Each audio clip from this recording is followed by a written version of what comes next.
안녕하십니까? 국민의힘 차기 당대표에 대해 여러 말이 나오고 있습니다. 한동훈 위원장의 복귀를 점치는 사람도 많습니다. 한 위원장을 정말 열심히 했고 초기에 분위기를 바꾼 것도 사실입니다. 그러나 결과적으로 선거에서는 완패했습니다. 지금까지 여당이 이렇게 완패한 적은 없습니다. 4년 전에는 야당이 완패를 했고 지난 2000년 김대중 정부 때는 집권당이 참패했지만 133석을 얻지 않았습니까? 무엇보다 대통령실과 차별화를 극복하지 못했습니다. 당정관계나 국정관계에서도 불협화음이 여러 번 있었습니다. 그런데 되돌아보면 이번 선거에서 총선 득표율 차이는 5.4%에 불과했고 45%가 국민의힘을 뽑았습니다.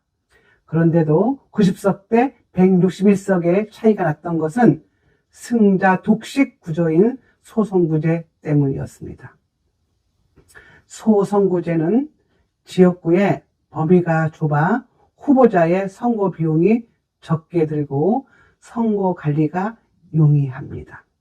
반면에 2명 이상을 뽑는 중대선거제는 관리가 어렵고 비용이 많이 들게 됩니다. 소선구제는 한 표라도 많은 후보가 당선되기 때문에 사표가 많습니다. 차점으로 아쉽게 떨어진 후보에게 투표한 유권자들은 그래서 향후 정치적 무관심을 불러올 수 있는 것입니다. 하지만 보수 여러분, 너무 실망할 필요 없습니다. 차기 대통령 선거는 이번 총선과는 완전히 다른 결과가 나올 것으로 예상됩니다. 한동훈 위원장은 여전히 국가의 훌륭한 자산이라고 생각합니다. 그럼에도 한동훈 위원장이 당장 전당대회에 국민의힘 대표 후보로 나서는 것은 시기상조라고 생각합니다. 조기 전당대회가 몇 달밖에 남지 않았지만 한 위원장은 아직 배울 것도 있고 추스릴 것도 있습니다. 그의 말처럼 국민의 사랑을 받을 방법을 찾는 과정이 더 필요하다고 하겠습니다. 정치인은 리더십을 발휘하려면 3가지를 분명히 갖추어야 합니다. 첫째, 등장할 명분이 있어야 합니다.